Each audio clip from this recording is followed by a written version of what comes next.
Ladies and gentlemen, welcome back. Lodge Pod, Thursday, September 26th. We are recording this the night before. Sorry that we missed last week. A lot of people think that I was ducking because the Eagles lost to the Falcons last Monday. That's not true.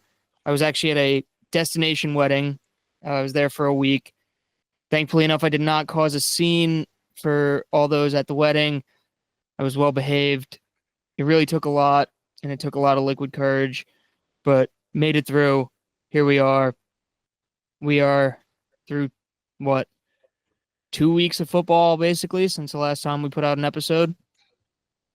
So the goal is to get more consistent. We'll see how that goes, but what matters now is that we're here. We are back for week 4 of the NFL. But before we get into that, there was some college football news that came out today out of the group of 5. UNLV specifically having some quarterback issues. So, Era, I think you probably are the most knowledgeable on this. If you could kind of break down what's going on with Sluka. Yeah, guys, Matt Sluka, UNLV quarterback. UNLV currently, as you know, they are a solid playoff contender for that group of 5 spot, 3-0, 2 wins, a win over Kansas, and I think another win over another semi-large program. I don't have it off the top of my head. But, I mean, with the offense they run, they have a nice transfer coming in from Holy Cross, Matt Sluka. 3-0 on the season, and he is taking his red shirt to transfer out because of apparently UNLV not paying up on some NIL promises that they had made. And it's now we're in the case of a lot of he said, she said, where UNLV is saying that they didn't really offer him anything when he was coming out, which, I mean, I feel like is pretty reasonable because he was an FCS quarterback. So I don't really know like how much money in NIL would you really be guaranteed.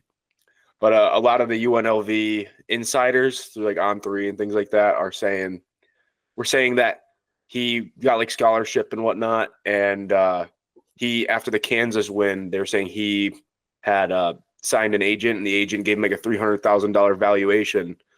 So essentially he threatened UNLV to pay him some sort of cash incentive. I think they're saying like $100K to keep playing, and he ended up they told him no, and he's in red shirt and going to the portal. Well, him and his family are saying that he was obviously guaranteed like X amount of money. I don't know the valuation they said.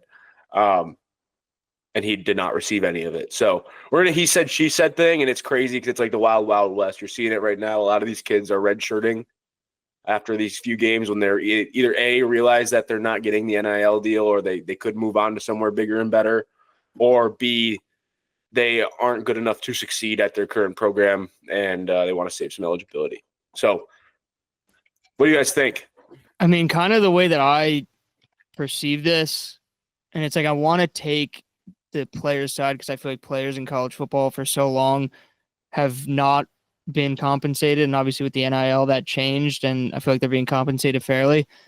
But I see it as like who has more to lose by lying in this situation? Like the school, who will probably face, some sort of legal clapback for this if they guaranteed that this kid was going to get money or whatever the hell they agreed on.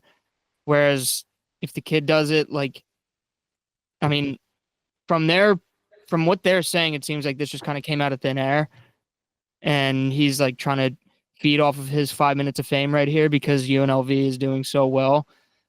But I mean, I don't know. Is that like a fair way to look at it? Like, yeah. I mean, look, I'm all in favor of the players getting their money.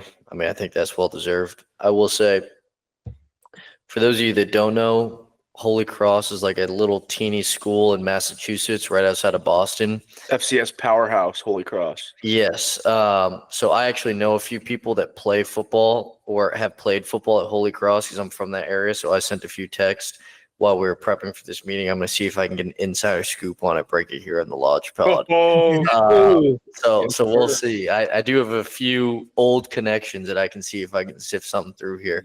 But like just knowing Holy Cross on like a surface level as a kid that kind of like grew up and was kind of like always, hearing about it and stuff like that.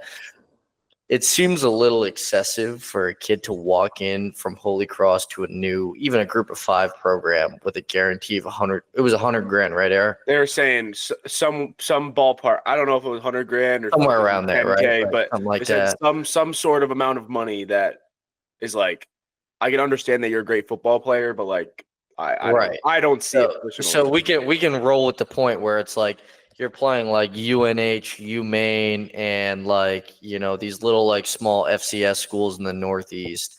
Like I don't understand. I'm not quite buying the feasibility that you're gonna take what you had at this teeny Holy Cross school and go for some guaranteed NIL deal at a group of 5 program. I don't know, but if I have some news to break, I'll definitely break it here on the Lodge Pod. So we'll see. Yeah, I'm thinking like the NIL is definitely especially like shit like this is definitely ruined college football. Like I'm just thinking like just because Hassan Reddick's on the front of everybody's mind right now. Like Is he? The NFL?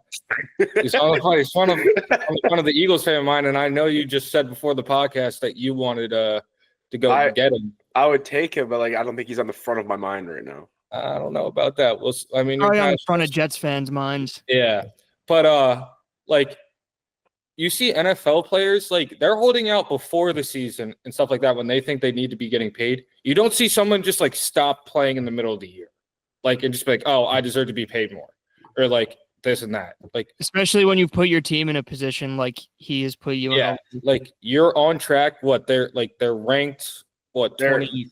They're like right out. I think they're right outside the top 25 right now. Yeah, they beat Kansas when they were 23. They're right outside the top 25. Like the guy's just giving like the 2 fingers like to his entire team, and it's like I understand you want your money, but you also like you got to think about the other 90 players on that college football roster. And that's a good point too, Jack. If he was actually like, if he was never promised anything and he's just like putting this out there for whatever reason, he's putting himself in a worse position going forward by redshirting and being like, oh, I can transfer after this year, have another year of eligibility and another year of NIL money. Whereas if he wasn't making any NIL money this year and they kept on this track that they're going on and they eventually were to get that group of 5 playoff spot, he could cash in on NIL and go to a bigger school. So I feel like he's just shooting himself in the foot. It's one of those things too where I'm like, he's definitely a solid quarterback. So like this year's stats, like rushing wise, 39 carries for 253 yards, so 6.5 carry 1 rushing touchdown, along with 46. That's like a third or a quarter roughly of his rushing yards. But I mean, as a passer at the FBS level, 21 for 48, 318 yards, 6 touchdowns, 1 pick in 3 games, 43.8% completion percentage. I'm like 43.8. Yeah. I mean, okay, I need to see how long his like average throw is then. His average is 6.6 yards and he's got a long of 55. Okay, so it's not like they're doing a run and gun offense and they're just doing like 20-yard throws consistent. No, they're doing like they have like the go offense. It's like this weird little kind of gadget thing that UNLV's created, where there's a lot of things kind of happening at once. But so I mean, like he's been a solid quarterback for them, and it's UNLV. So probably they're a solid team. I mean, but like as a quarterback, I'm like, you see, your quarterback go out there and throw 44%. Like, do you think that holding out to go to another group of 5 school is going to help you? Yeah. The grass isn't always greener. Like, no. Well, that's what I think a lot of transfers don't really think about, like I feel like they always think the grass is greener, but like, I think I draw it into like the TikTok. You see those TikToks all the time where it's like there's 1.2 million kids play football, and it's like 100 whatever play so-and-so play, like X amount plays high school, X amount goes to college, X amount is like D1, and it's like, hi, my name is so-and-so. Yeah. Student athlete. Like why the student goes into student athlete or something. Yeah, but it's like there's like these TikToks going around now where this then like it kind of like breaks down all the stats and it's like, hi, my name is Aaron Nab, and I'm not going to play college football. It's like there's no way in hell I could crack a Division I football team. Like, Yeah. Well, anyway, it's a weird situation. Definitely something that we could keep our eye on. Owen, if you can get the inside scoop, maybe that puts us on the map if we uncover the truth to this situation. But let's moving on. Era posed a question right before the show started that has kind of been a topic of conversation, particularly with like Mel Kiper bringing up the too high safety look.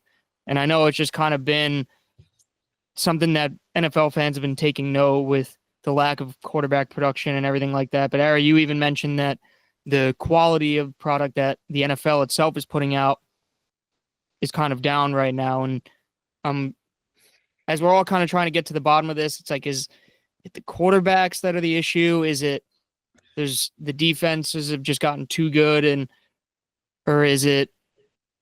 I don't know.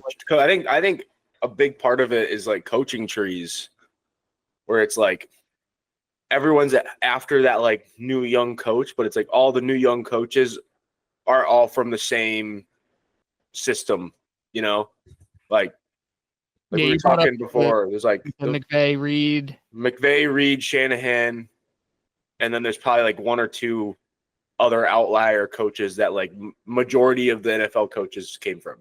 Yeah, you got a few Belichicks, especially if Vrabel gets back in there next year. Yeah, I mean, besides Belichick, like, can you really think of like, there's the two Harbaughs, and then everyone else. So I mean, and even like Harbaugh's got a little tree through like they got like one Michigan. Yeah, the McDonald in Seattle was like. Yeah, it's interesting. I think there's a lot of different ways to look at it. I remember I watched this like very long breakdown last year, kind of about why quarterback play was even down last year and how it was all these different looks that defenses are giving and how they're going with this bend don't break offense, but linebackers are so athletic now that kind of the way to, beat that bend don't break back in the day would be you just dink and dunk your way down the field. But now the linebackers are able to cover sideline to sideline. Most of them in the league are, and they're kind of stuffing these checkdowns for, 4, maybe 5 yards here and there. So it's interesting to see. There's definitely not like that firework explosive offense. Like I'd like to look at a breakdown of the explosive plays because I know that's kind of the analytics side of it is like coaches are seeing now or they're hearing from their analytics guys that if you limit, 20 plus yard plays in a game, if you give up less than the other team does, you're probably bound to win. So it's interesting to see, but I mentioned this before the show that it'd be interesting to hear, not a guy like Mel Kiper talk about it, but a guy like, a great quarterback from like Tom Brady or Peyton Manning or even like a Roethlisberger, just how they would try to navigate whatever these new looks that they're seeing are. Because I feel like guys like that could figure out anything. Well, Speaking of Brady, like he kind of said this, like he said like quarterback, like the coaches are just dumbing everything down for the quarterback, and it was really just like rookie quarterback starting. That's how like the conversation came up. They're dumbing it down and they're making it easy for the rookies to start, and so that kind of like it might help them to start in the first year, but it hurts them in the long run. And I think that also kind of plays into like the 3-week preseason. Offenses are like starters aren't playing anymore throughout the entire preseason. They're using like that first 2 weeks to like ramp back up. And that's why like offensive production's down because they're trying to still mesh with and get all that chemistry together with everybody. And you can really just see it. Just go look at the stats every single year from like 2015. It's just going down. And even now, like the run game is coming back up and saying like the most efficient way to win is run the ball, which like that's old school football, not the air raid offense anymore. So yeah, I mean, I think too, like if I can add a little bit and correct me if you guys feel like I'm wrong, but what Mel Kiper was referring to specifically was the amount of usage that the Tampa 2 defense has in today's NFL. For those of you that are not familiar with the Tampa 2 defense, it's the 2 high safety plus the Mike linebacker dropping back into like deep coverage to keep a lid on the defense is essentially what it is. So it prevents like deep passes down the field, right? So when he was telling his whole rant about it, the idea is that you don't see like the deep plays anymore, right? You don't see the long explosive throws, 50, 60-yard throws on the field. I also think that goes hand in hand with the increase in the run game that we've seen, because the way to get teams out of the Tampa 2 defense is to run the football. You have to bring the safeties down and you have to take them out of deep coverage, right? So if you can run the football, teams like the Chargers is a great example, I think. Even though maybe their quality opponent hasn't been great, they've run the shit out of the football. Like, there's no doubt about that. That running back room is deep. Harbaugh is relentless. As an opposing coach, he's going to run the football 30 at a minimum 30 times a game. And they haven't been able to stop it. And especially when you have a comparable quarterback, I think that's the recipe. So it looks a little bit different to the fan, where it's like, why are we not seeing these 40, 50-yard throws down the field? Why are we seeing so many, run heavy teams right now, or a lot of rush attempts on the field? I think it's that. It's like, as a coach, you have to combat the zone defense, because in Tampa 2, nobody plays man coverage. It's all zone, right? So it's like the only way to get a team out of that is to run the football. So I think those two things go hand in hand. Also, all four of us as children were spoiled. We've already talked about it in like the 2010s growing up with quarterback play. Like, if we ever thought we were going to miss the quarterback play of the Tom Brady, Drew Brees, Aaron Rodgers, Peyton Manning, Phillip Rivers, that era, it's now. Like, we're starting to realize that now. It's like you have Patrick Mahomes, and sorry, my camera quality is shit for everybody that hasn't realized that. You have Patrick Mahomes, you have like maybe like Josh Allen and Joe Burrow, and then where do you go? It's all kind of like a jambalaya shit. So that's my opinion on what's happening right now. I also think that, like, to piggyback off your point, like, getting the emphasis to running the ball is harder, because the transition of an O lineman from college to the NFL is harder than it used to be, because all these schools are not running pro style offenses.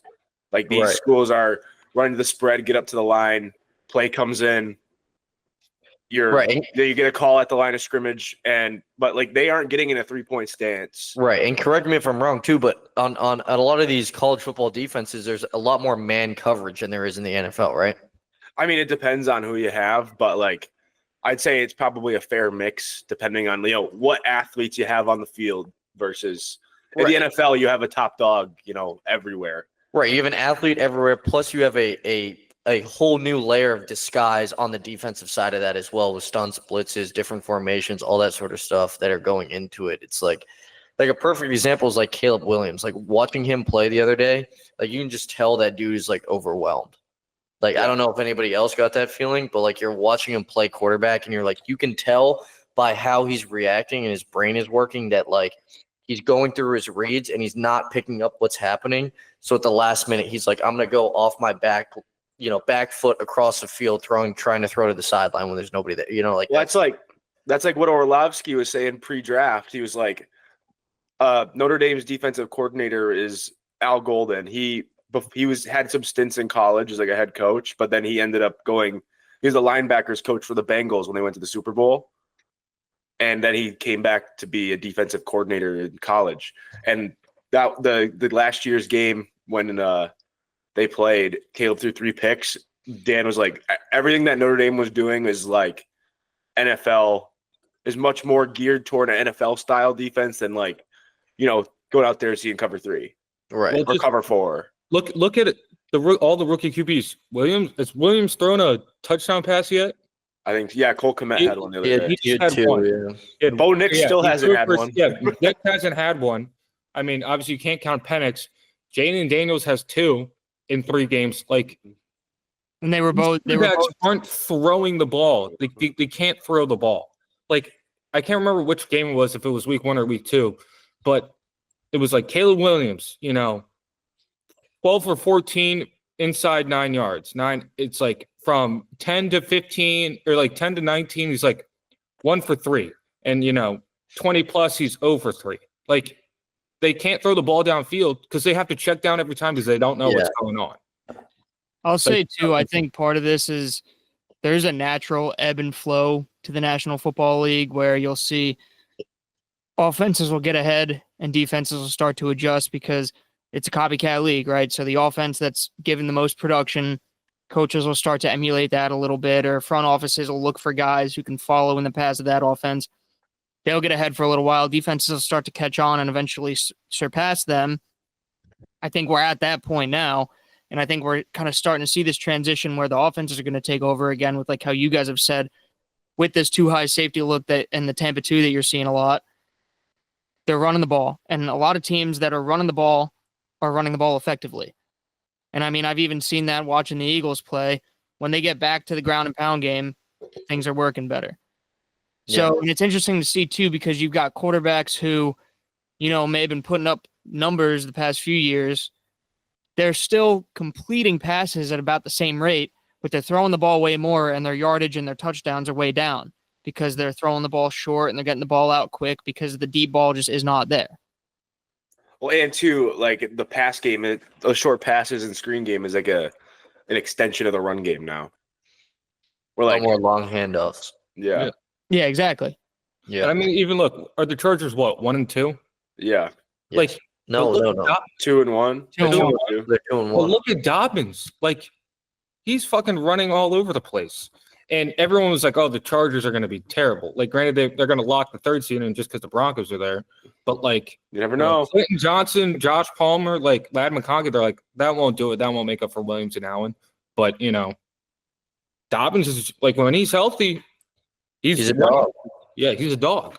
It's almost like this is a league right now where if you don't have a quarterback named Mahomes or Burrow or Allen, or if you want to throw in like Rodgers, Jackson or somebody, like your quarterback is not necessarily going to be a game changer. No. Yeah. And I mean, I want to selfishly throw Hurts in there, but I mean, we'll get to him later. But Yeah. But I think that too stems off of like quarterback contracts. Team gets worse. Yeah, you can't afford players if you're going to sign quarterbacks to a long-term deal. That's like, And who knows? Maybe this is something that brings quarterback contracts kind of back down to the mean a little bit. Well, that's what Jerry said. Relative to the cap. Jerry said, oh, we couldn't pay Derrick Henry. We couldn't afford him. Yeah. But how much you paid Zeke and Dak to start off 1 and 2? Like, I think it's like the NBA. I mean, you see what happened. Like, as soon as you start paying guys like that much money, there's going to be new guys that come up in the deal every single year where it's like, think about this. If you're the owner of the Philadelphia Eagles, I'm putting a total hypothetical situation up there, right? But Hurts is next up on his deal, right? He just saw, I don't know, name quarterback in front of him that's, top 10 quarterback, just got this massive deal. Are you comfortable letting him walk? I mean, in the NFL, there's no promise where it's such a make or miss league with quarterbacks. There's no promise that Jalen Hurts is going to walk in the door in the 4th round for you again. Like, That's the thing. It's like you can't afford to pay them because your roster is going to suffer, but you also can't afford not to pay them unless you have a backup plan in place. Otherwise, you're totally fucked and you're in no man's land. Just to be devil's advocate, because I totally agree with you. It's like, can we do better than, like, especially with doubts, like, can we do better than Dak? Probably not. But, like, you see Geno, you see Sam Darnold's playing well this year, and granted, he has talent around him. So I feel like you could take that flyer, but then again, it is very, very. How do you? It sounds like a conversation we had a couple weeks ago about a certain guy in Jacksonville. Trevor Lawrence is fucking ass. Yeah, don't even get started. But it's like the same thing though. Where like principle wise, it's like, is he the best quarterback in the league? No, not by any means. But what's behind? Listen to what I'm saying. What is behind door number 2? Odds are worse. I'm honestly struggling to spot the difference between Mac Jones and Trevor Lawrence these days. Trevor Jones is a woman. That's what it is. All right. Before we get lost down this rabbit hole, who are your guys' winners from week 3? Eric, start. My winner is the Minnesota Vikings because not only that, let me. I know Sean wanted to touch on this. I'll go back. My winner out of nowhere. No, I want to go. The Carolina Panthers will not go winless. That's my winner. That's your winner? That's my winner. Dave Canales have got to win. And he also threw some salt in the wound in his press conference by mentioning that he got his first opening drive touchdown as an offensive coach. So that one kind of hurt because the Bucs still have not scored. I don't think it's been a season and a half that we haven't scored an opening drive touchdown. So one of these days, why Congratulations. not Sunday? Alice. Why not Yeah, Sunday? I was gonna say, I'm sure you on Sunday you're gonna do it. All right, Jack, who do you got winner week 3? Winter week 3, I'm just going to go with the Vikings defense just overall. I mean, 49ers week 2, they played great, and you're like, all right, is that a fluke? And I don't think it is, especially like against the Texans. Texans are also up there as a high-powered offense, and Sam Darnold keeps playing the way he's playing. Like, sky's the limit for this team as long as the defense keeps it up. Owen? I'm going with the Green Bay Packers. You had a 4 to 6 week window to kind of survive the storm without Jordan Love. You're now 2 weeks in and you're 2-0. Even though you're beating up on the AFC South, which is not the best division in football. The fact that you've been able to maintain undefeated so far without your starting and franchise quarterback, to me, that's a win. That's something to be excited about if you were a Green Bay Packers fan. All righty. I'm going with the Washington Commanders. Oh, Very easy to overreact after one game, but Jaden Daniels essentially played a flawless football game on Monday night. So that's just something encouraging to see. I don't quite want to call it a coming out party because anything could happen next week, and he's also still a rookie quarterback. So he could just, have had one of those performances, but he looked the part in every facet in that game, particularly on that last touchdown throw to Terry McLaurin. To be able to sit there in the pocket, see the heat coming, and just lay a ball up before Terry even makes a double move is an elite throw that you don't see out of rookie quarterbacks very often. So as much as I hate them and I despise the organization, it looks like they might have a guy. And Can I flip that on its head just because, especially as an Eagles fan, the past 2 weeks, we've been hitting the panic button. But is it legitimately time to hit the panic button for the Bengals? Offensively and defensively, just totally. So is that your loser? That's my loser. They don't punt and they still lose. Because their defense actually Bad. fucking stinks. Yeah, they were soft as butter. Von Bell had one good season, terrible. He was slipping and sliding all over the field. Trey Henderson can't rush the defense, the entire defense by himself. If you're relying on him to get to the quarterback, they're just going to double team him, and he's done. There's nobody else. If I'm missing something, please tell me. But and just in my opinion, it's those two guys are what's it. Yeah, definitely. I mean, they were better with Eli Apple being their Bring him starting back. quarterback. No, Yeah, He went to the Super Bowl with Eli Apple Yeah. as a starting corner. that's a very fair point. They were definitely on my list. Era, who do you got? I think Owen and I do share the same sentiment. The biggest loser of the week was our Tampa Bay Buccaneers. I normally only have to watch Notre Dame play once a week, but this past weekend I did have to watch them twice because just like my team did earlier in the season, went on the road, had a huge victory, and came home and laid an absolute egg. I fast forward 2 weeks of my life, and I saw my favorite team do it again, just except on Sundays. You go to Detroit, hostile environment, probably, arguably right now, the toughest environment to play in, arguably. You go out there and you play a gutty game, and your team makes play after play after play after play to win that game. And you come in this week and you are like, okay, we have the Broncos at home, and then after that, the schedule goes Eagles, Falcons, Saints, Ravens, Chiefs, 49ers. You have to win this fucking game. And you go out there and look worse than Notre Dame does against Northern Illinois.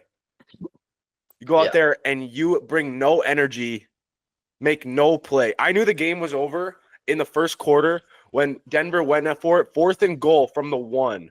They ran a pitch play. Anthony Nelson out there about to take a tackle for loss and shuffles his feet and gets beat to the outside. I'm like, dude, if you just keep running at the fucking sideline, he's going to come back inside, spill back to everybody. Instead, you let him go outside where there's one corner getting blocked by one wide receiver.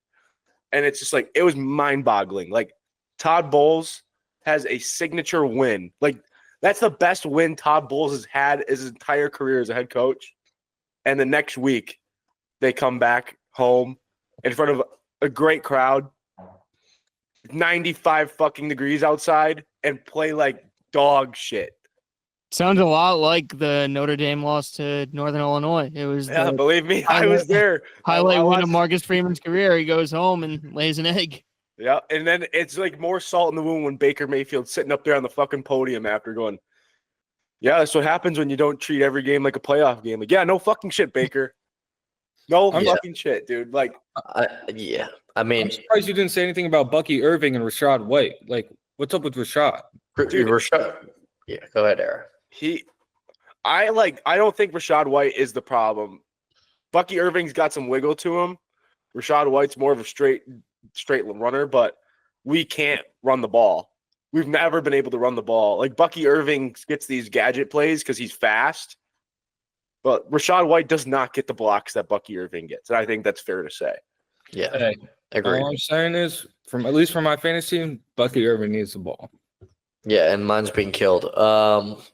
Yeah, I want to say the Bucs. I'm not going to say that just for the to. No, you got to give your 2 Podcast cents, dude. We were both there. I will. I knew the game was over at 7-0. Sitting in the seats, it was just like you could tell. It's just like any sports fan that's been watching sports their entire life. Like you just know when one team is just not going to show up that day, and it was very clear that the Bucs were not going to show up that day. And this is the problem with Todd Bowles. He can't win games he's supposed to win. As a head coach, this happens time and time and time and time again. You have a chance to win the division. You can't do it because you lose to fucking Atlanta, or you just can't seal the deal. Like this is what he does. He's a like even keel coach. He doesn't get high, he doesn't get low. But what happens is he can't get your team ready to play for the games where it's like you need to be amped up, you need to be juiced up to play these teams that frankly suck. And Bo Nix, Era said it, and I give him credit. This is Era's take, not mine, but I fully agree. The Bucs are good for one game every single year where they play a rookie quarterback, and they make the rookie quarterback look like they've been in the league for 7 years, and they've been a Pro Bowler the last 3. That's what happened on Sunday with Bo Nix. He made no mistakes. The Bucs didn't force him into any mistakes. He could run all over the field, throw wherever the hell he wanted. Courtland Sutton was running wide open. It was just a bad game. So, anyways, yeah, that sucked to watch as a Bucs fan. My biggest loser of the week is the Jaguars. Outside of that, you're 0-3. Your quarterback sucks. Your defense Amen. sucks. I mean, I genuinely have to ask the question, what do you guys do well? Because I don't know. I don't know. Where is your bright spot in your football team? I can't seem to find one. You're in a division where you have to compete against CJ Stroud. That's it. And that's it. You only got to compete against CJ Stroud. I'm just saying, when you're 2 games back, 3 games into the season against one of the best quarterbacks in the league, in my opinion, one of the top 7 quarterbacks in the league, where are you going to go? Dougie Peterson, you're supposed to be the quarterback whisperer. You're supposed to be this guru type of guy. You have killed Trevor Lawrence in the last season and a half. And I think a lot of that is Trevor Lawrence. The guy is just like, looks like a deer in headlights. He takes hits like nobody else's business. And credit to the Bills, but I just think the Jaguars are just dead in the water, waiting to drown pretty much. So, good luck to them the rest of the way, but that's my big loser. That's what I was going to say. It's like Doug Peterson won a Super Bowl with Nick Foles. Like Trevor Lawrence, dude, that's crazy, dude. Doug Peterson had like 2 good seasons as a head football coach. he won a Super Bowl, bro. They were with a backup quarterback. What were they last year? They were like 8-3, right? Can somebody remember? Off the top of Then my head? Trevor Lawrence had a less And they finished- throwing shoulder. They Got finished injured. 9. They His finished non-throwing 9-8. shoulder? Yeah, just who else had the same injury? Baker Mayfield in Cleveland. Okay, regardless, they're 0-8 in their last 8 regular season games. Yes, and like Or you said, 1-8 like I in said, their I'm last not 9. going to sit here and say they should be winning games now because they're bad. Like they're bad in all facets of the game. Dude, yes, I agree with that, but That's what I'm agreeing with you. I'm saying that falls on the head coach. Eric, you're the Lone Ranger. Yeah, but right also now. the quarter. You're dying on this hill. You're not even on the hill. You're Dude, Anakin Skywalker, limbless, burning up on Mustafar. You're paying your quarterback $50 million a year. or whatever the hell he's getting paid. He's one of the top 5 quarterbacks paid in the league, or top 3. I don't even. He's somewhere in that mix where he's one of the most highest paid quarterbacks in the league.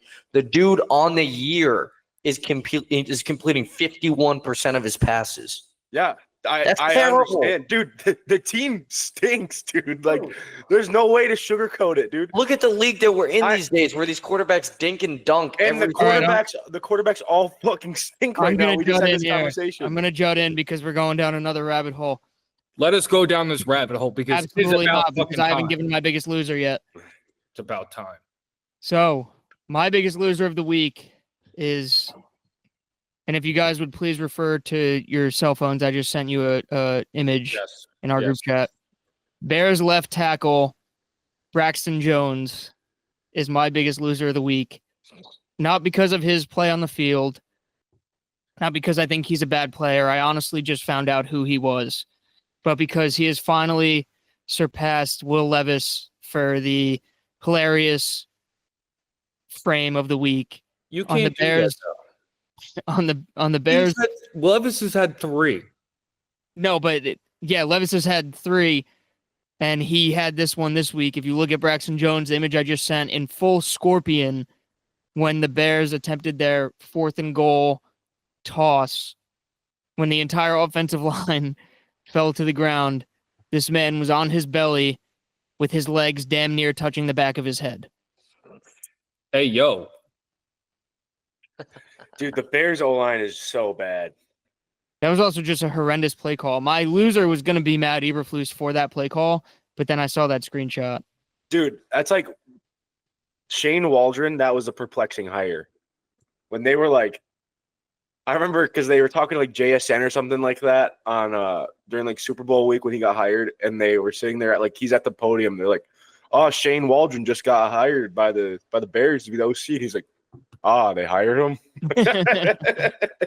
Yes, I know who he is. I'm familiar with his game. All right. So, week 4, I don't know what noise just came out of me. Holy shit. But week 4 is coming up. Before we get into our preview and our picks, we're going to talk about the storylines that we're most interested in seeing this week. And I think I want to kick this one off because, Era, you mentioned how I wanted to talk about the Vikings earlier. This is when I'm going to talk about the Vikings. My biggest storyline this week is just seeing how long this road goes. Are the Vikings legit? They damn sure look like it. But are we going to be sitting here week 10 saying the same thing? I don't know. So I think every week I'm just going to be waiting for the other shoe to drop with them, and it might never happen. But that's why I'm looking out for them this week. Take a yes or no. Don't say I don't know. We're not that type of podcast. Make a damn statement. Are they legit or are they not? I don't think they're legit. I think at the very least they'll make the playoffs, and they, will probably lose in the first round. Or not at the very least. At the very most, they'll make the playoffs and they'll lose in the first round. So I'm just kind of waiting to see when the wheels fall off. And that's why I'm watching them this week. I would like to piggyback off of that because I'm going to kind of go the same route with the Pittsburgh Steelers. Because at this point, anytime I see the Steelers play and them win games, I just think about 2020. And they give me the exact same vibes. Like, good defense, bad offense, I'd be willing to say bad football team. I'm sure you guys probably would pin that on them too, but they're not. The teams they play are just bad. They're worse than the Steelers are. They beat the Falcons by only kicking field goals. That was pretty crazy. And then the Broncos, who scored 6 points that week, and then they just beat the Chargers. So I was really getting on them when they beat the Falcons by kicking field goals, but then my team lost to the Falcons, so I kind of lost my leverage there. But yeah, but like I said, same thing with Sean. How far do you go? Colts, I think they lose to Dallas, but then you got Raiders, Jets. That's probably another loss. Giants, Commanders, Ravens. They always play tough. Browns, Bengals, Browns, Eagles, Ravens, Chiefs, Bengals. They have a favorable schedule. But that's the same thing as the last time. Yeah. I just want to take credit for that because I said in the last podcast, I said up until their bye week, they play some teams like the Jets in there and the Cowboys that they should lose those games, but I wouldn't be surprised if that defense pulls off a win. So I just want to say, I said that first. And they've been keeping Justin Fields out of harm's way. Yeah, like I said, it's going to be ugly, but as long as they keep winning, don't take Fields out of the lineup. And as long as he's not turning the ball over either. I'm putting the hammer down. Steelers, not legit. The Hama down. Hammer him down. Not legit. As for me, the thing I'm looking for most is every single week 1 through 3, the team with the the biggest spread has beaten lost outright. Favorite. Yeah, it's lost Underdog is one, yeah. Yeah, so Jacoby's gonna walk in playing against the 49ers, and he's gonna upset them just like they did the Bengals. So hey, this is a fundamental football team. Gerard Mayo's already shown you that, hey, you traded Judon. He doesn't stand for that BS. The Ferrari in the trailer park with Jalen Reagor, it's not standing for that shit either. This is a very well-run football team. I don't want to say Belichick-esque just because, definitely a little bit more lenient. Players definitely like him more than Belichick, but I'm taking Jacoby, man. I'm taking Jacoby all the way. So, Patriots beat Niners this week. All right. Oh, and who do you got? What are you looking out for this week? We're doing biggest winners, right? No. We're storyline for week 4. Okay. The storyline I've got for week 4, and if somebody's already said that, then I apologize. But I'm liking a Geno Smith walking into Detroit and kind of dethroning or taking the head of a lion this week. I think Geno Smith has played very well I think Geno Smith has played very well to his capabilities up until this point in the season. I actually think that Seattle's a better team than people are giving them credit for. So the storyline I'm looking for is 4-0 after your first quarter of the season with a new coach, a new regime, kind of a new play calling style. And I'm looking to see what the talks kind of about Seattle are going to be after this win in Detroit. Dude, they always go. I feel like them and the Lions always just play really good games. Yeah. Those are two cities that just or at least teams that are just really similar. They've been very similar for the past few years. And they die hard, man. Those MFers love football in both of those cities. So I think it's cool to see them both kind of the go stinker of the week is easy Titans Dolphins 7:30 p.m. on a Monday night. I really think it's Thursday night football. Granted, Daniel Jones has never played good football against the Cowboys, but still I want to see if we can real quick, Mahoney, what are your guys' takes on Tua continuing to play? I mean, I'm not a doctor, but just from what I've seen, I've never seen a man throw up gang signs. Yeah, passing out on the field. However, my girlfriend's dad grew up a Bills fan, and he always refers back to Don Beebe back in the day, who would apparently get a concussion damn near every play and just get back up and keep going. So I don't know what kind of condition he's in these days. I know his son caught a touchdown a year or two ago, but those dudes were built different back then, though. Dude probably did 6 lines of cocaine before he went to play football. Smoked 12 cigarettes at halftime. Yeah. Is it Len Dawson in the Super Bowl when they just have him smoking a cig in the locker room and with it's one of the most iconic pictures in NFL history. Yeah. Yeah, dude. I don't know. I mean, fuck. I mean, if I'm the Dolphins front office, I'm bro, we just paid this dude $55 million a year. And every year we're going to have to worry about whether or not he's going to retire because he gets convulsions on the field. I mean, he joins the Crips for a couple minutes before he goes down to the tent. It's definitely a bad thing to say or a morbid thing to say, but I feel like we're not going to know for a long time how this has affected him. Is he going to turn into Antonio Brown or even worse, or is he going to continue on as a normal human being? Hey, I don't think. Is he on social media? One new friend. CT. I saw he was already invited to CT ESPN. Yeah. You don't want that at 27. No, he needs to retire. I understand you're an athlete and everything, but the logical thing to do is retire. And I guess if you have a concussion, you're not really thinking logically anymore. So who knows? I mean, everybody that I feel knows about brain injuries has been yeah, he needs to stop playing football. And they said this after like 3 concussions ago. Maybe he Yeah. just forgot about the brain injuries. Like, no, that's my first concussion, guys. What is this? What do you mean this is my 4th concussion? in 3 years. Yeah, he What do you mean I just signed a 5-year deal? he's going to see another like neurologist tomorrow. But like, Yeah, I isn't saw that like that. the 3rd neurologist who's already seen in like the past 2 weeks? And I'm they're gonna all tell you like, that your fucking shit is. He's toes. seeing neurologists off Temu. he's going on Fiverr. He's having an online. They're gonna- joking. I- We're just joking. Concussions are no They're joke. fun. Yeah, but I hope for the best for him. But no, dude, I'm thinking about that meme right now, Sean, where it's like man with didn't have 90% of his brain and he's still isn't working. You know, that would have been a really good Just comment if joking. you like We're just finished joking. that sentence. Brain injury is serious stuff. We're obviously just joking. CT Yeah. is not a joke. It's No, it's just not. a goof. It's just a goof. We're just joking, guys. But sometimes you just gotta in dark times you gotta make a joke. Yeah, please don't cancel the Lodge Pod. We worked too hard to build this following. All right, guys, week 4 is coming up. Who's gonna win?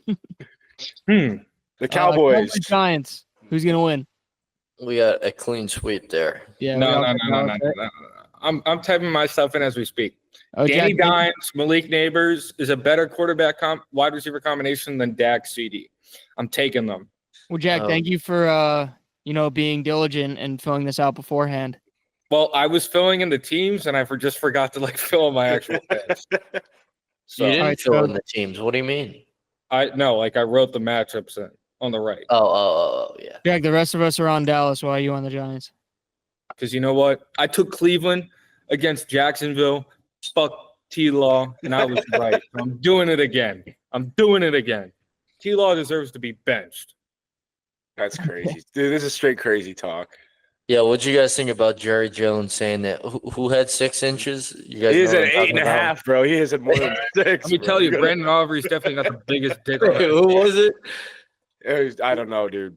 They It said was he was. some Hey, player, Said he was right? hung like a horse, dude. That's all I know. he needs to stop worrying about what his player's dick size Post are. game and press talent level conference. is. Imagine your owners talking about some dude that he saw that was hung with 8.5 inches. What do you think? What do you think? You think that's Like, like hey, the Jerry, what'd you think about your team's performance today? Listen, let me tell you about this boy. I saw him. He was 8.5 inches. Bro, I guarantee you, Jerry's at Indianapolis in the combine. He's That's just like, what I you know was what? Zoom in on that 40-yard dash. Let's see how that thing. No, dude, he brings him into the pre-owned the meetings where they have like the interviews. He's like, whip it out. Yeah, it's like when DK Metcalf and Pete Carroll took their shirts off. Gary's just like fucking pulling his pants down. It's like, all right, you now. He was probably trying to draft Chris Jones after his 40-yard dash. Yeah. I know John Gruden got you. He was down ready to to. fight a 2Y banana, but I'm trying What? to do banana. That's It was crazy. it's like that fucking beam. He's just like, here you go.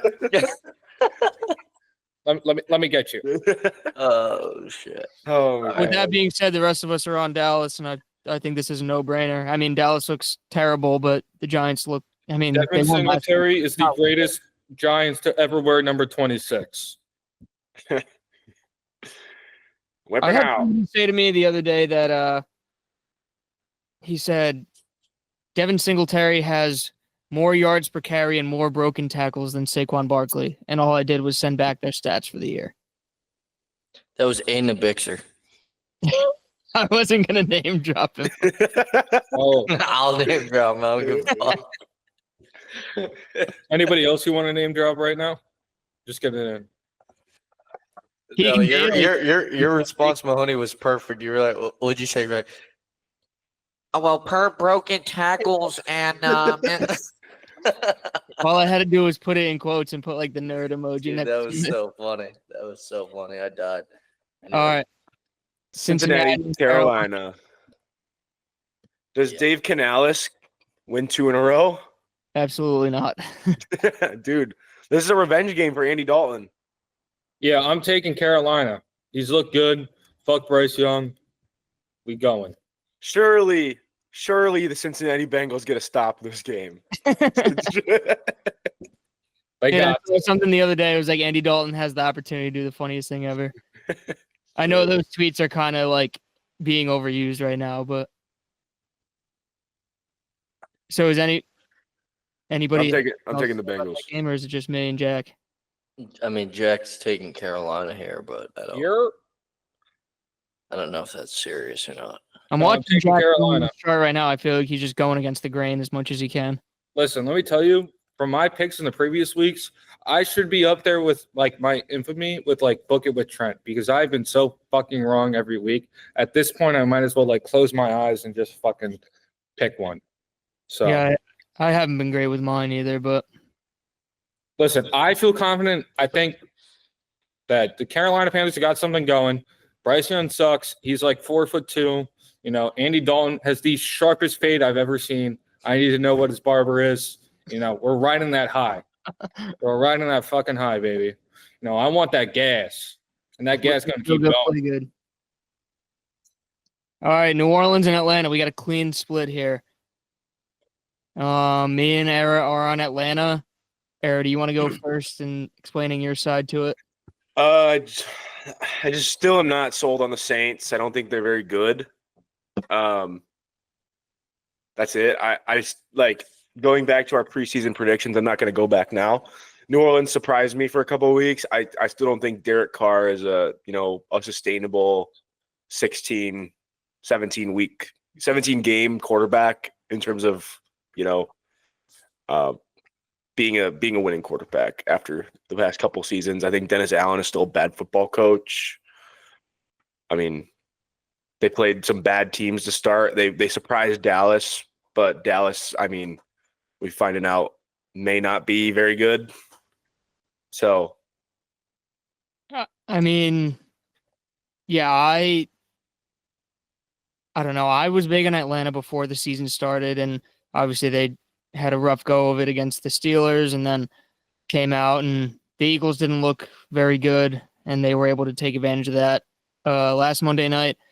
But then for New Orleans, like going in to this past Sunday against Philly, I mean, they had every reason to win that game. Philly dominated the yards and the time of possession and just continuously shot themselves in the foot. Meanwhile, their defense was able to expose the Saints offense and hold them down. And as much as I love the Eagles, we don't have, the best defense. We're probably middle of the pack at best. And we held them to 12 points for the game, 3 points for 3 quarters.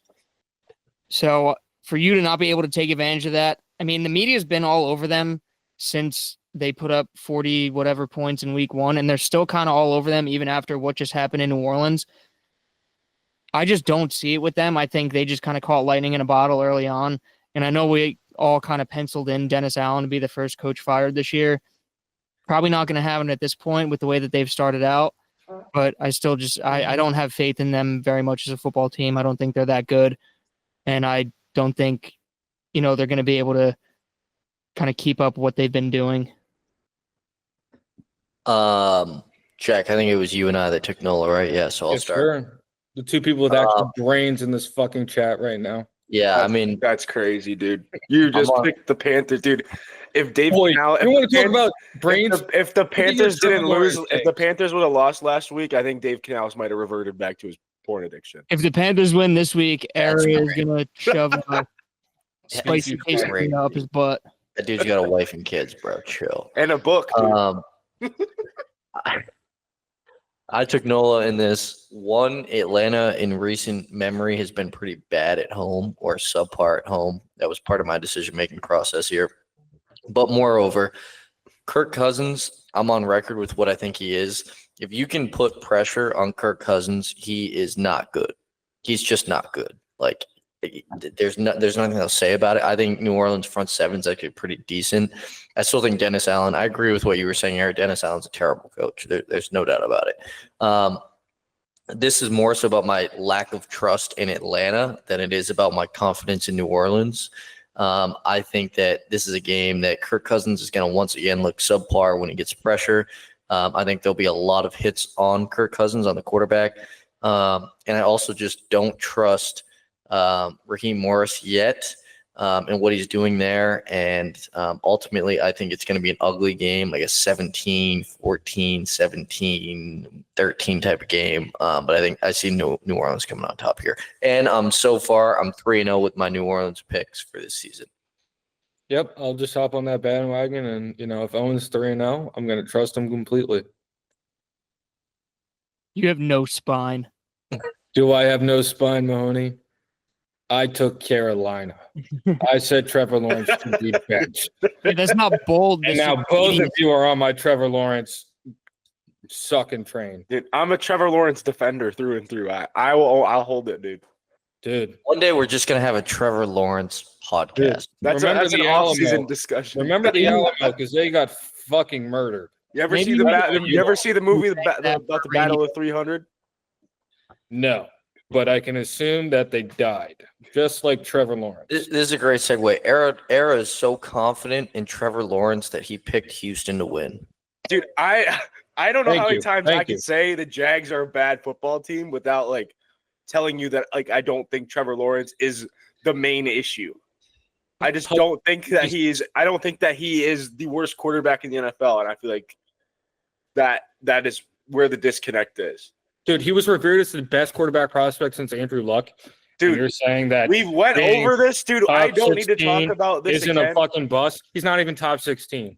Dude, I don't- we didn't I have don't- I can't. Mahoney, we gotta go. I'm just saying, I like the amount of first round quarterbacks that are taken every year that end up fucking sucking ass. Dude, if Trevor he Lawrence is never not came bad. back from 27-3 or whatever it was against the Chargers in the playoffs at one game, bro, that dude would not be the starting quarterback in the Jaguars system anymore. I'm Well, telling if you Tua that. Tagovailoa didn't fucking die and running into DeMar Hamlin too, the Dolphins would be a good team. But Well, you know what? big what if. DeMar Hamlin came back from fucking death, so Tua can't too. But not All right, fucking so we Trevor all Lawrence. Houston He didn't Texans die. over the Jacksonville Jaguars. Next game on our docket is the Broncos versus Jets. The Jags are so bad. Once again, a clean sweep. A-Rod's rolling, bro. That dude's just gonna get better and better. Aaron Rodgers doesn't lose to bad football teams. Yeah, speaking of which, can I just throw something out there for all you podcasters and people watching this, which is about like Sean's dad and about it. So I traded Aaron Rodgers for Travis Kelce and Austin Eckler. Is that a good who won that trade? I'll preface this with I literally picked up Aaron Rodgers off the waiver wire. You also have to preface that like the guy you traded with wasn't starting Travis Kelce in the tight end spot. because I also traded my starting tight end the previous. That's a trade that just went through. That's wild, dude. 'Cause- That is an insane trade. But it's been like I will defend Sal because he's not on this podcast to defend himself. Dallas Goedert has been a surefire start over Travis Kelce through 3 weeks of the season. Dude. Dallas Goedert got I think 6 points for the first 2 weeks each week, and then I put him on my bench in my big league the next week, and that's why he went off. Because that's the same week. I traded South Calvin Ridley before week 2, and Calvin Ridley had 27 fucking points. It's just like whoever I trade him just pops off. So I'm Well, I just don't know if waiting you for guys Aaron Rodgers to have saw 50. the text that came across your screen, but I got redo the trade with vetoes or I'm out. Hey, as I said earlier, the commissioner, I wasn't voted commissioner through a republic or a democracy. I'm a fucking dictator, and I pushed that shit through ASAP. No, and it ain't I- getting You reviewed. say that because the text under that is this shit's a democracy, not a dictatorship. Yeah, well, guess what? It's It funny. really isn't. Tough It's- shit. It's funny you mentioned that because we were talking, me and Owen and Matt, one of our other friends, at the tailgate, and he was talking about how Jack he texted you. He picked someone up on waivers on Sunday morning. He's like, "Hey, can you push this through?" And you told him no. No, I can't do that. Yes, Like, you Matt's like, can you push this guy through? I'm like, Matt, that's just like not how it works. Like, I can't just like say like, oh, pick this guy up. Like, I can push a I'm- trade through. I can't. I'm pretty push, sure. like, I'm pretty sure waiver wire ad you can through. push. You could push ad drop through. No, I seriously can't, or else I would have. All right, so we're all on the Jets. Yeah. Next up, Minnesota, Green Bay. Once again, split the same way. Me and Era on Green Bay. Owen and Jack, I'll let you guys start. Why are you on Minnesota here? Minnesota sim- defense. That's yes, Owen, you got it. All I'm saying is the defense. yeah, you nailed it. And Darnold is hot as fish grease right now. Until I'm proven otherwise, I'm gonna stay on that bandwagon. I mean, I'm on Green Bay just kind of for, when I picked Minnesota as my storyline to watch, I'm just kind of waiting for the wheels to fall off. It could be this week. That's kind of what I'm predicting. The way Green Bay's looked, even since Malik Willis has taken the reins, they've looked very good. So I do think this is going to be a very good game, but I've got Green Bay coming out on top. It's tough to go into Lambeau, and on the contrary, I'm taking the Packers because of the Packers defense. They've been very good. All right. Pittsburgh and Indy. Jack and Era, you guys are on Pittsburgh. Tell me why. Same reason, the defense. Like, Anthony Richardson also is not very good Yeah. against good defenses. yeah, I can't wait until TJ Watt decapitates Anthony Richardson. Whoa. That's Well, Whoa. That's not like, Myles Garrett Yeah. swinging at Mason Rudolph. I'm just saying. This sounds like a. Not going to It's say. not a hate crime. It's not a hate crime. It's not racist. I swear. now, if you said you couldn't wait for Nick Bosa to do that, we might be on a, talking about a different No one thing. just arrest me if I said that. Owen would be in tears if Anthony Richardson got hurt. so it's obvious why I picked the Colts then. Similarly to Era's infatuation with Trevor Lawrence, I gotta ride with A. Rich. I mean, it looked absolutely terrible last week. But he was No. Anthony so Richardson, bad last he's week. good. But like this is what happens with like young quarterbacks. It's like up and down. You know what I mean? You got to let him grow through it, bro. Yeah. As soon as he dials in that mid range, Yeah. passing ability and a little bit more accurate, Yeah. he'll be good. Yeah. So this is gonna be a big week for him. Owen cooked right there, dude. Well, I'm on Indy for the same exact reason that I'm on Green Bay. I'm waiting for the wheels to fall off for the Steelers. So Good one. Malik Willis. I'm taking Fields over Willis any day of the week. I like Justin Fields. I don't think he's bad. He's not great. You- He's not okay. really good either. But Let me pivot to this. When Wilson's fully healthy, and I don't really know what his status is, because I know Tomlin said, like, there's no reason to make a decision about who's the official QB1. Are you sticking with Fields? Yes. unless he does something egregious that like loses you a game or two, then yeah, you have to stick with But him. like, It's Tomlin. if he throws an egregious pick, like one pick next game, No, and he they're doesn't up, have that short of a leash. like, okay, like what leash are you giving him? He's Until got to they lose start you to, like 2 games, yep, Okay, exactly. Consecutive losses in a row. gotcha. and it And has to be on him. It can't be like Not We close. lost a game by a game-winning field goal. Yeah, type okay. loss. yeah. Agreed 100%. All right, we're all back on the same page here. Clean sweep. Rams over the Bears. I don't think there's much to be said about this. The Bears aren't a very good football team. The Rams are coming off Everyone blows. a That's huge all. win. Yep. The Rams are interesting right now. Are their linemen still out? That's the real thing. Is my only issue. They're with still them. very injured. I don't know Yeah. exactly about their line, but I mean, Puka's out, obviously those he's on IR. Puka's out for a while. Yeah. I mean, Stafford's just a top 10 quarterback still to this day. Like, if you didn't believe that, and then you watched last week, you're like, dude, that dude can just sling the rock. but what about the bear claw? You I'm know, not- with Caleb Williams and his fingers. dude, His I'm not- fingernails. listen? Dude, I don't feel. I feel bad for Caleb. I mean, like, he's kind of weird, but like, dude, Dude's got no O line. that O line, like Owen said, is so awful. Terrible. Like Mahoney said, dude, 4th and goal from the 1 toss play. I'm sure everyone's seen like the still shot where there's like 4 guys in the backfield Yeah, it's on bad. that play. Yeah. that was the sole shot I sent you guys of Braxton Jones. Yeah. Yes. Yep. Correct. All right, so I want to get away from this game right now just because I want to forget that Jack ever did that bear claw thing. Here. We're going to skip the next game on our list because we're going to leave that for last. New England and San Francisco. Jack, just We've all got have San your Give it moment. to me. Give it to me. Well, Jack, Jacoby Jack Brissett already is a better kind of explained quarterback why than he's on Brock the- Purdy. That's all I'm gonna say. You're wrong, but I might be wrong. Not by my Trevor rank. Lawrence fucking blows. I also, you know what, with Jack saying that, I want to take this opportunity to go back to a podcast we had a long time ago when we talked about Brock Purdy, and I kind of went off about how he was like a system quarterback and whatnot. I'm going to dial that back. I think he definitely benefits from the system and the team around him, but I'm going to put it on record here. I think Brock Purdy is a good quarterback. Good for you. good for you. Good for you, bro. You know, Sean, I'm glad you said that because, you know, for those who don't know, I am a avid 50-50 raffler, and I was just in Minnesota for the 50-50 raffle, and my boss said, the Minnesota Vikings will beat the San Francisco 49ers, but he also contradicted himself by saying Brock Purdy was a top 5 quarterback. And what do you know? That top 5 quarterback lost to Minnesota Vikings, and so. Well, top 5 is ridiculous. Oh yeah, no. I'm not going to say anything else. I think that was a little bit of a ridiculous thing by my boss. Just in case we blow up and he sees this podcast. But Tony, love you. Thank you for paying my paycheck. But Brock That's Purdy, all you're good for, Tony. Whoa. Tony. I don't know Sorry, who this Tony. guy It was Owen just a joke. is, but Just a joke. Just a joke, Tony. Just a joke. you don't know shit. You don't know shit. You don't know shit about 50-50 raffles either, Tony. So I don't. All right, enough about 50-50s. Washington plays Arizona this week, and Era, you are the only one to pick Arizona in this game. Yes, the Cardinals have been stingy, and I don't think they've been getting the respect they deserve on this podcast.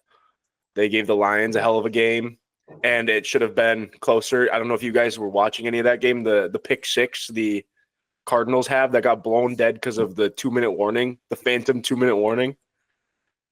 It was Driving, I didn't see that. So Jared Goff snapped the ball with like 2 minutes and 1 second on the clock, and then the Lions he threw a pick six, and they like slow stilled it down, and the 2-minute warning hit. So the refs were like called the play off completely, pick six, and then they were like, "Oh, it was a 2-minute warning." So I mean, that game was 20-20 in my eyes by my book. that sounds like some Patrick Mahomes, like 53 interceptions called back in his career type shit. It was 17, but it got community noted. But yeah. Put that on record. Lodge Pod got community noted one time. Yeah. Yeah, I mean, I think I don't know if I'm buying into the Washington hype right now. If they were playing like a better team, I think Arizona is a very fun team, but I think they can, just lose a game like this very easily to a team that they probably don't take seriously enough. And I think Washington is going to be riding high off that win in Cincy. So. Hey, listen, I'm riding high on Jalen Daniels, but and I've said it before and I'll say it again. I'll ride him as long as I rode RG3. Pause. Yeah, we're. Pause. There was such a crazy distinction how you're like Jaden Daniels and you're like, yeah, I'll ride him. Jaden Daniels will be good for like a year and a half, and when he blows that ACL up, It's morbid. Oh, Sam Howell will be there to back him up and be that circle jerk Kirk. Come on, man. Dude, this guy. This guy. What a dude. What if Trevor Lawrence resurrected his career in Washington? Oh, do you want to say anything about Washington? Or do you want to forget what You want to forget that one as ASAP? Let's just move. Let's just. All right, well, and now you can talk about why you're picking the Chargers to beat Kansas City. Yeah, there's a few things. Number one, it's been proven in the limited sample size that we have. If you want to beat Patrick Mahomes, you need to do it by time. Why are you on the phone? Who are you calling Dude, right now? Ewan just called me a put. Anyways, if you want to beat Patrick Mahomes, the method to beating Patrick Mahomes is controlling time of possession. And I think if there's any team that's going to have a good or above average shot to control time of possession in their favor, is going to be the Chargers with their super run-focused offense and run-heavy offense. I think Harbaugh is going to make a point of that this game. I also think that the Chargers play the Chiefs very well every time they play. Even in the seasons they've been pretty porous, they've played the Chiefs very well. So now that I think that they're kind of rebirthed under this Harbaugh brand with this run-centric offense, I think it's going to be a good game. I think because the Chargers are home, they're away from Arrowhead, obviously. I'm leaning towards the Chargers here, and I think it's going to be a big time of possession battle that I see the Chargers coming on top with. I think it'll be a low-scoring game, meaning like low 20s, and I see the Chargers taking this one. I like that. I mean, that's good logic there. I think the rest of us are probably just taking Kansas City because we don't want to bet against Patrick Mahomes, essentially. Herbert's back, right? He's coming back for. Yes. He missed the second half of last week? Or? Yeah.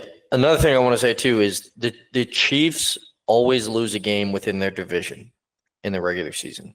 I feel They'll like lose- usually the Raiders that get them. It is usually the Raiders, but I still think that their division plays them tougher than people want to give them credit for. The Chargers are in that group, and this is the game within their division that I see them dropping early on here in the first half of the schedule. All right. Well, I don't really have much more to say about why I picked Kansas City. Do either of you guys? All right. So, Owen, once again, you are alone on this next one. The rest of us have Cleveland over Vegas. I don't think it's like as wide of a margin for us picking Cleveland over Vegas as it was Kansas City over Los Angeles. So, if you could enlighten us on your Raiders pick here. Yeah, I mean, the Browns haven't looked good. I mean, that's number one, so I'm going to put that out there. Deshaun Watson has not looked good in any of the games. They just lost to the Giants. Like I think, and additionally, The Raiders just lost to the Panthers. I agree. Where I'm going with that, though, is that I think Antonio Pierce did a good job at kind of lighting a fire under his team's ass, or at least putting the prompt out there to kind of call him out a little bit on what happened last week. I'm assuming most people here saw the press conference quote that he put out there after the game about business decisions, etc. Basically calling his guys out, saying this was an unacceptable performance. I don't trust the Browns at all. Like, from what I've seen, I think that the Raiders will respond well next week or this coming week, and I think they take this one here at home as well. Dude, can we just talk about how Jack looks so sad right now? He's in like a still frame. I think his camera's frozen or something. He looks so sad. Oh, he's definitely frozen. Yeah. Yeah, he's frozen. Oh, yeah. He's gone. Yeah, he's His gone. laptop might have died.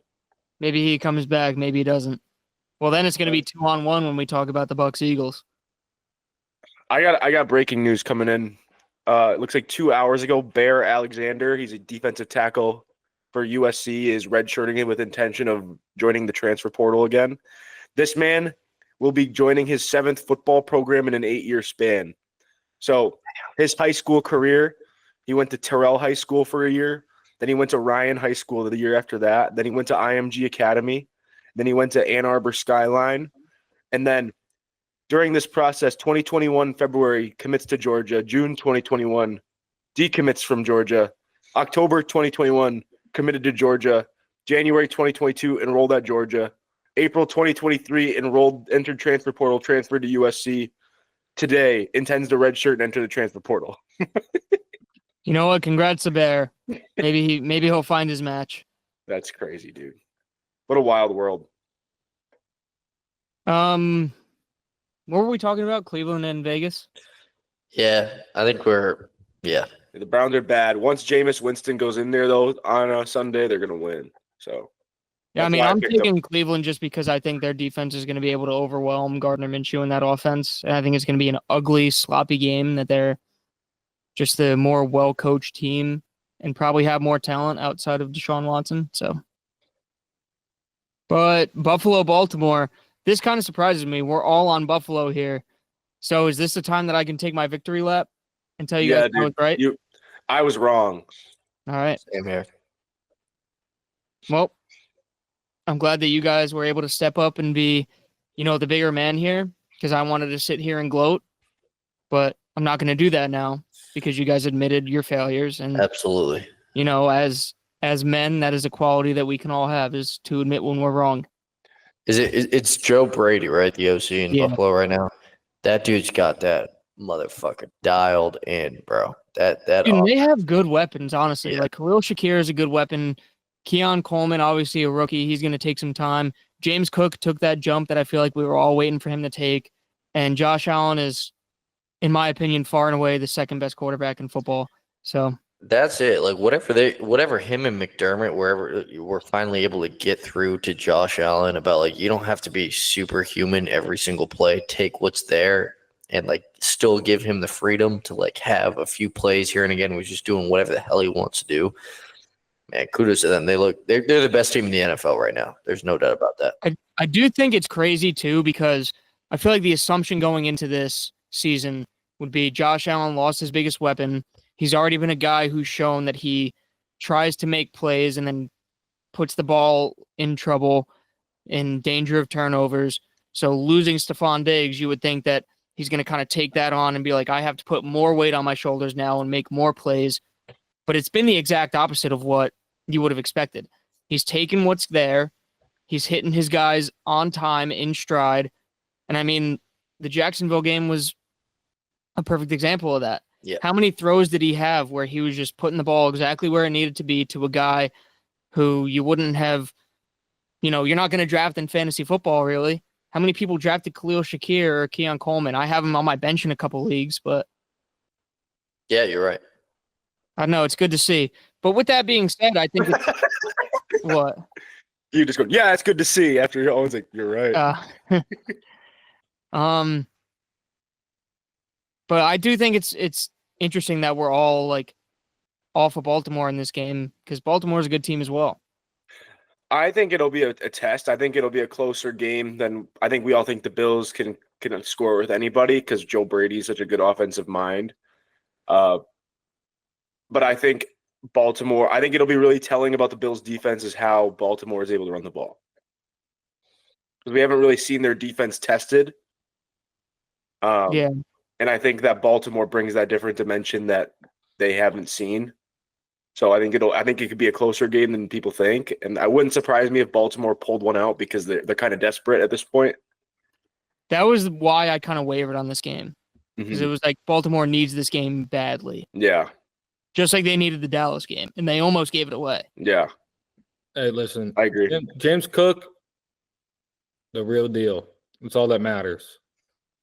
Like Baltimore, like Buffalo, even without Diggs and Gabe Davis, can still throw the ball. Granted, Lamar's looked somewhat decent with Flowers, but like he didn't hit Andrews last week. I think likely had one catch, and Rashad Bateman's just a bust in general. Like they have to rely on Henry, and they don't want to give him like 20 carries a game. They have to rely on him and Lamar. Like I'm taking Buffalo any day of the week.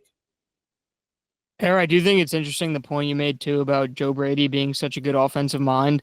And this is like entirely off topic, but he's one of those guys who was like throughout the season where I think he was the coordinator in Carolina. He was like that hot name to get the next head coaching job because, as you said, everyone's going for those offensive minds. So he kind of reminds me, he fits in that realm of like the Kellen Moores and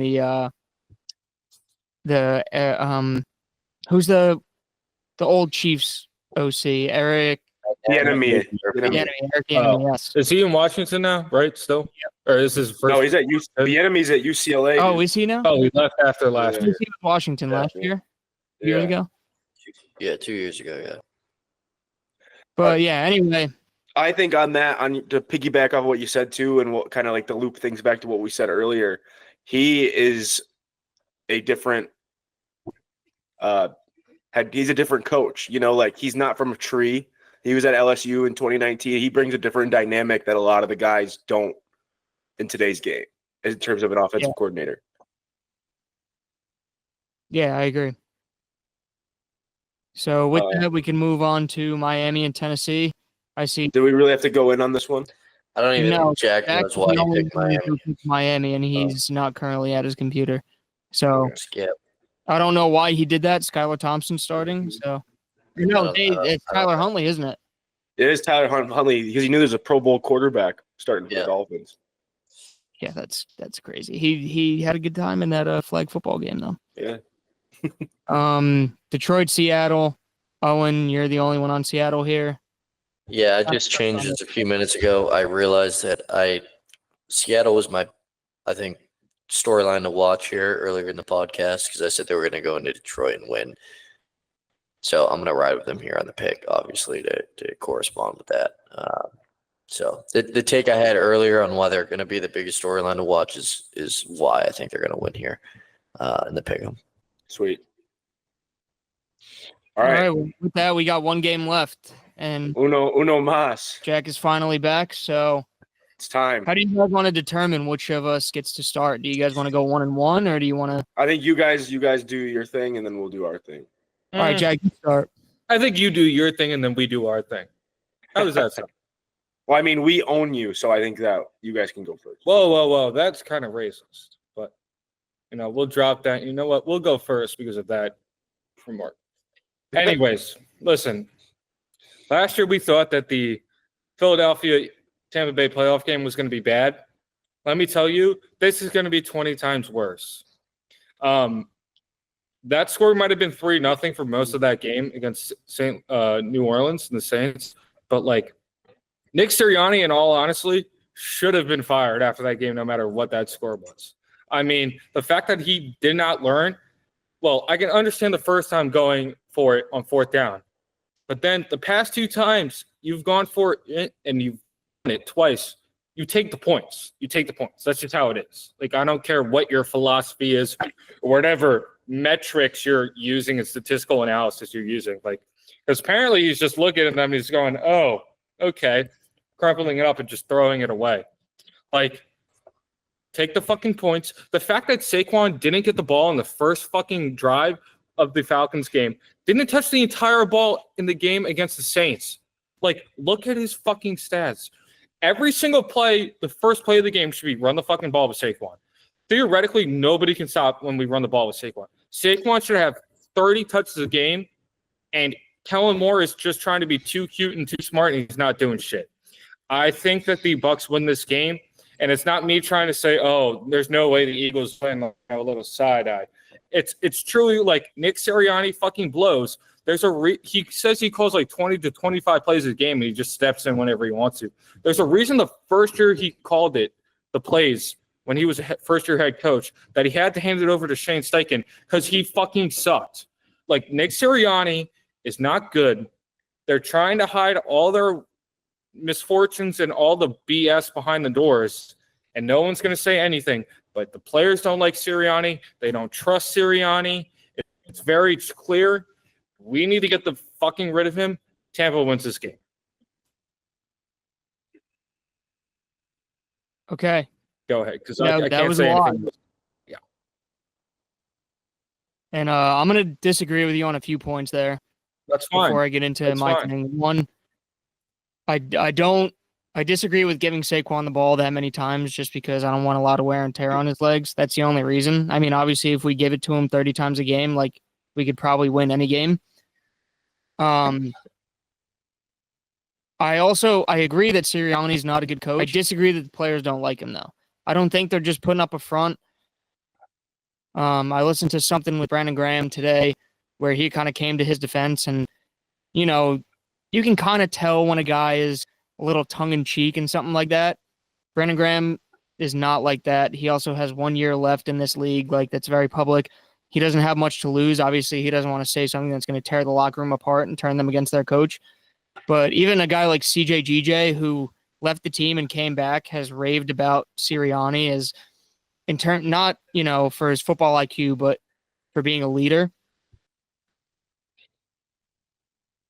Anyway, with that being said, I am also picking the Bucs to win this game, not, like Jack said, giving you guys the side eye wink, just because I think that our injuries are piling up. We're going to be without our top 2 Pro Bowl receivers. We're going to be without our Hall of Fame right tackle. I don't know what Mekhi Becton's status is. But regardless, our offense is torn to shreds. I know you guys also have a lot of people on the injury report, which is kind of why we've been talking about, this game being a little bit of a bloodbath. But I think this is a game the Eagles can sacrifice, just because the 49ers and the Cowboys are both 1-2 right now. So worst case scenario, at the end of this week, you're both tied at 2-2. You can bounce back from that. And the Eagles are going into a bye week after this game, so they can go and get their guys healthy. Not that they're not going to try and win this game. Obviously, every team is trying to win every game. But for me, as a fan watching it, obviously I want my team to win, but my disappointment level is going to be nowhere near where it was with the Falcons game if we lose this game. It could go either way, especially considering there's a lot of injuries on both sides. But I think you guys are going to probably overmatch us a little bit on talent when it comes to this one. So I picked Philadelphia, and I only did that when I saw it was a clean sweep. So that I am side-eyeing you. I am reverse jinxing. Knock on wood. Yeah. So I'm gonna say Philadelphia. Then I'm gonna give you my actual take. Um, in actuality, I do think Tampa's gonna win this game. However, I'll start with my concerns. My concerns are that Tampa, as structured and what we've seen through 3 weeks, is not a team that can play from behind and pull out a kind of come from behind victory because we can't run the ball. All we can do is throw it like our off. Ara's talked about it earlier. We cannot run the football. No matter how creative we get with Bucky Irving, and no matter how many 20 to 25-yard runs he's going to break off through the course of the game, we're a one-dimensional offense in a lot of sense. We can't play from behind, I don't think. So I think it's going to kind of come down to who gets out in front early in this game. I also think our run defense has been proven to be terrible thus far through the season, or something to be concerned about. I think Saquon's going to have a field day, especially with the injuries stacking up on the Buccaneers' defensive side of the football, depending on how you guys utilize them. So it's kind of like, it totally depends on the approach coming into the game. But those are my areas of concern. Run defense, number one, and then two, if we fall behind early, trying to come back and overcome the deficit. But I do think the Bucs are going to win. I'm confident in Baker. I think he's made a few mistakes through over the first few weeks of the season, but overall he's played a pretty decent football or brand of football. I think it'll be a big day for Mike Evans. Philadelphia secondary is not something to be too concerned about, and I don't mean that disrespectfully, but I think that's obviously you guys have noted the weakness of your football team, or probably the most probable. And Mike has struggled to really be involved outside of the 2 touchdowns he caught against Washington. One of them was a 1-yard touchdown in week 1. So I think it'll be a big game for him. I'm curious to see what the split looks like between Rachaad White and Bucky Irving. Todd Bowles obviously came out this week saying to expect Bucky Irving to get more snaps. So I'm kind of curious to see what that looks like. But ultimately, I think when you lay an egg as hard as you did in the week before against a team that you handedly should have beat, I'm hoping that that's enough motivation for the Buccaneers to come out and kind of jump on this early, especially it being a primetime game. Tom Brady's calling it on Fox. So I hope those external factors give some motivation. The Bucs are going to pull this one out. In a close game, though, no doubt. Just to slide in before Eric says anything, just about like Mike Evans, I do agree with you on that. Just like Slay looks like he's lost a step. Like you saw it kind of at the end of last year. I'm not saying he's terrible in James Bradbury level because God, like anything would be better than Bradbury. But like, yeah, like if we say that Mitchell's our CB1 and we line him up against Evans, like Evans' experience should beat him 10 times out of 10. And play like, the numbers. Yeah. Yeah, play the numbers. The dude has yet to have a 100-yard receiving game, and he hasn't really come close. He had 60, I think, in week 1. So yeah, I've got an eye on it for this for sure. Yeah, without no doubt. And then just, looking at our receivers, it's Paris Campbell, Johnny Wilson, and Jahan Dotson. Dotson's been with the team for maybe a month now. Wilson's a rookie, and Paris Campbell's, okay, wide receiver 3. Like it's just not looking good for the Eagles. I will say, if Jalen Hurts pulls this game out, I'm probably going to be insufferable. Yeah, I mean, without a doubt, yeah. If he shows up, then I can forgive all the interceptions and that stupid ass fumble. But if he doesn't show up, I think that the Bucs are one of the best, chemistry wise, one of the best teams. And as long as they keep going, because I was honestly kind of shocked they lost to the to Detroit the other week. I mean, they beat Detroit, and I was kind of shocked that they lost to Denver. And I really thought if you beat Detroit, you can go to the Super Bowl. That was my whole thought process. And losing to Denver, I was kind of just like, what's going on with the NFL right now? So. Just to my take, I think the Bucs are going to win. I'm never going to pick against the Bucs. They could fucking be 0-16 like back in the day, and I'd still pick them to win every game. My only real worry this game is the fact that if Vita Vea may not play, Cansey, I would already say is out. Winfield, I'd already say is out. I'm not really too worried about the passing game because McCollum and Dean have played really well. But in terms of stopping the run, we're good against the run, but obviously you'd like to have Vita Vea in there as opposed to Mike Green and whatever the other dude is, Greg Gaines from And I think the biggest assurance for me is knowing that the Bucs need this game. Like you guys saying, like the Eagles don't need it. Like the Bucs need this game. Agreed. Like they go on a short week to Atlanta on Thursday night after Sunday, and then go to New Orleans. Like I said, then you host Baltimore on Monday night. Then you go to Kansas City, and then you host San Francisco. Like that's coming up. Like you got an Eagles team that is down. Kind of playing with like, house money barely. a little bit here. Yeah, I mean, like you got an Eagles team that is not. It's missing its two of its three biggest playmakers. You need to win this game, especially after you look like shit last week. Like, there's no excuse for the Bucs. It's going to be 94 degrees outside on a Sunday at 1:00. Is it really? Yeah. Yeah. You go out It's there. 94 on Sunday. Jesus Christ. Yeah, it was 92 on Sunday last week. I guess that's hurricane season. But I mean, like, jeez.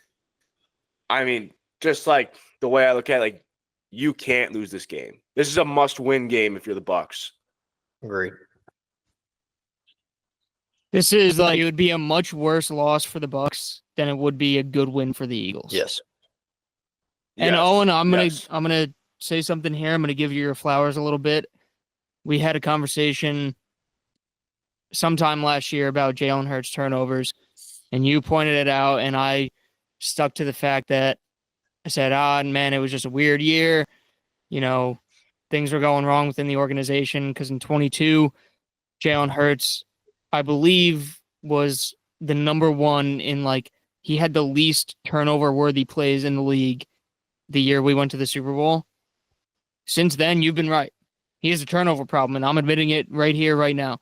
And I'm curious to see how he handles this challenge going up against the Bucs, who are a good football team, without his top two targets. Because, I mean, he's just been forcing some plays and playing some hero ball. I mean, that was one of the things we said in week one when we were looking at the Eagles. That was one of my major question marks is his turnovers. It followed him throughout college. You're right. He had a good early start to his career, but it's not even like the quantity, which is concerning, but it's also like the quality of his turnovers. Like that's more bothersome to me than I think the quantity, at least when I watch him objectively. I don't know if you guys agree or disagree with that, but the plays that he makes when he turns a football over, you're just like, what are you doing? As like one of the highest paid quarterbacks in the league. But yeah, anyways. They're getting No, frustrated. I agree with that. I agree with that. I think Rich throwing that pick, You're tweaking. where, like it's three guys in the end zone, and like all the receivers are behind the three defenders. But like, isn't that the reason why Hurts got benched at Bama? Like, he wasn't making the right decisions. He wasn't doing that, and as just like at Bama, he started off playing well. And then he kind of tried to take things into his own hands, and he's done it here. Just hasn't worked out. Granted, like, people speculate it's like, oh, Sirianni, and he's trying to, one-up him and show him that he's wrong. Whatever the case may be, he's not making the right plays. And if it continues on, he limits this offense. Well, that's like my internal curiosity is like, is it a thing where it's like as he matures in the league and probably as, what's happening is he's gaining more and more say on the offensive side of the football with play calling and systems and all that sort of stuff. Is that something that's going to follow? You know what I mean? Like, was it a structure thing in 2022 where it was like he was so structured in his play and like what he was doing in his decision-making process where like as he adds more to his game, this issue starts to flare back up? I don't know. That's just something that kind of be seen. But I was thinking about that last week when I was watching the game. That's kind of an answer I think we'll get towards the tail end of this year. Definitely. Yeah. Yeah. Because, I mean. But yeah, I think to button up my thoughts on the game, the Bucs getting back Luke Gedeke is huge because the swing tackle, the backup Jack Schooley is actually the worst lineman in the NFL. So that'll be huge. I mean, it might be able to help them run the ball more because they ran it semi-effectively against Washington, and since then it's been non-existent. Yeah. But like I said, like if you don't have a Vita Vea or that, the Eagles will wear you down running the ball, and you got to think going into this game, Saquon's going to get 30 touches. Considering that AJ and Devontae is out, yeah. I wouldn't say 30 touches. I would say at least 120 scrimmage yards total. And also, I'm coming from a totally naive standpoint here. how are you guys in handling tight ends? Because obviously Dallas Goedert was a focal point last week. Do you think you guys are going to be able to handle something like that, or? I mean, look at we the haven't really playoffs, played look at a the past tight few end. games. They fucking shut down Goddard in the playoffs last year. They I like wiped last year from memory. That team was a shell of itself.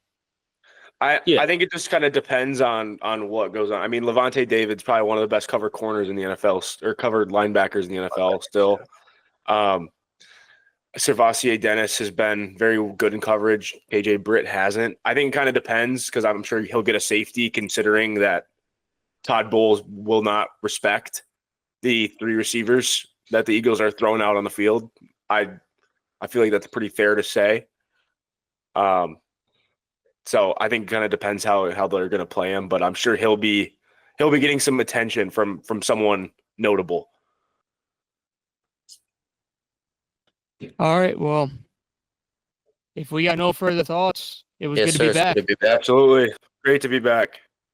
Nick Sirianni deserves to be fired. Go Irish, beat Louisville.